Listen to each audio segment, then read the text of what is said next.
No, what time is it? Time to get extreme!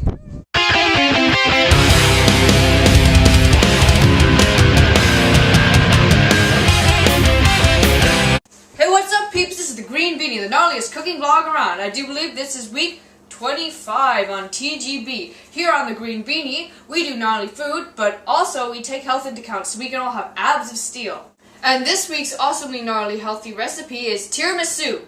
Oh wait, you were expecting like spinach and boiled cabbage and egg whites or something? No, this is the Green Beanie. For this amazing recipe, you need a few things, which I'll introduce as I go, so pay attention. But before we start making the tiramisu, we have to make the cakeish base thingy-mabobber, which you'll see later. But I needed to have that done a few days ago, or not a few days ago, I need to have that done some time ago. So, I'll send my time paradox back in time to do it for me. Hey, it's been some time since you've needed me. What have I got to do now? Go back in time a day or two and make the tiramisu base thingy. Awesome, you're finally doing the tiramisu. Guys, I've tried it. Super gnarly. You gotta do this. Alright guys, I'm not going to go into much detail on this because it's not the main part of the tiramisu, even though it's still important to have it. We need flour, milk, and eggs, sweetener, and some of that baking powder rising mabobber. So, preheat the oven to 350, 360 if you're awesome. Once you've done that, you have to measure out a cup of flour, 1 1/4 cup of fat-free milk, and put this baking thingy-mabobber, doohickey, and the Splenda, or sweetener stuff, and put it in a bowl thingy like this. So then you separate out the egg whites, and then put the egg yolk in with the other flour mix and stuff, and then you have to mix the egg whites up like there was, whisk the egg whites up like they were something that needed a lot of whisking. So once the egg whites are super whisked up, then we have to mix up the flour and stuff, and then after that, we fold in the egg whites, and then don't whisk the whole mix once the egg whites are in.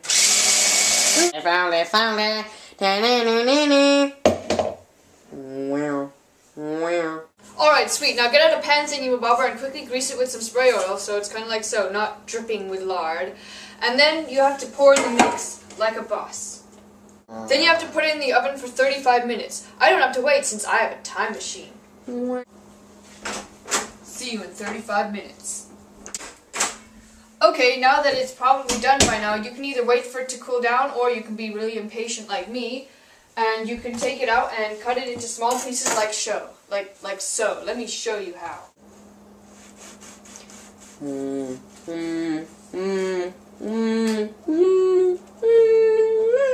Now you can put them away for up to a few days while they kind of dry out. You can even like bake them again for some time, and I'm not going to go into too much detail again because this isn't like the main part, but it's still important. So now, anyway, back to Saturday.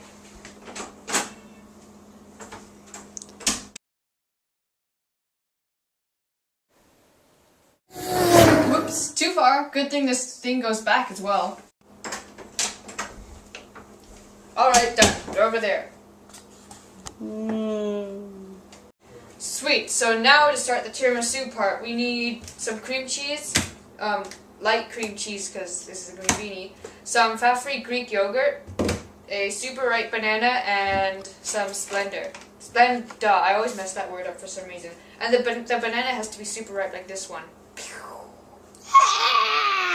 So now you put them all in a bowl like a boss. But, you know, take them out of their packaging, because that would be addictive. Now you need a food processor mabobber, preferably like this one. If you don't have this one, then you should puree the banana in a different food processor and then use an electric whisk-a-mabobber to whisk everything. So once all the ingredients of your tiramisu mix are mixed together, then we have to start building it. So that's where this cakey-mabobber that my time paradox made comes in. We also need a few teaspoons of instant coffee and about 1/3 cup of water. So now we mix the instant coffee with the water. Now we also get out a bowl thingy-mabobber, which you're going to use for your final tiramisu thing, so don't choose an ugly one. So now you make sure your hands are clean, and you have to take the cake thingies and dunk them in the coffee mix, and then put them in the bottom of the bowl thingies. So when you put it in, you just want to put it in for like a few seconds. You don't want to like let it soak there for minutes and minutes and hours, otherwise they will fall apart and that wouldn't be that cool. So yeah, you pretty much do that until the bottom of your bowl is covered, and you should have used about half of this because you're going to make 2 layers. It's going to be that epic. So once you've done that, it should look kind of like this. Now you take about half of your tiramisu mix and you pour that on top. Remember, half, because we're making it so epic it needs 2 layers. And now we do the same thing again, except we try and layer the cake pieces in the opposite direction that the other one went in. You know what I mean? And of course, once that's done, we pour the rest of the tiramisu mix onto it. And now we put it in the fridge for half an hour or more, or as long as you want until you need it, but you know, not like a week or something, because that's not cool. But once you serve, use a sieve to put a layer of cocoa powder on top, because that makes it look super boss, and serve it by cutting it up in the bowl and then taking it out. Just saying that to make it clear so that you don't try and pour the whole cake out and then cut it like a cake, because that will not work.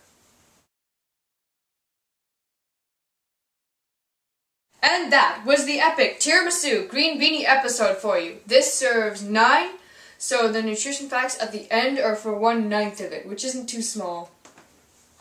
But even if you felt like eating the whole cake by yourself, it's still less calories than a Big Mac and fries, so go ahead. Not recommended though. I would not eat a whole tiramisu. But stick around and keep shredding even though it's mid-April.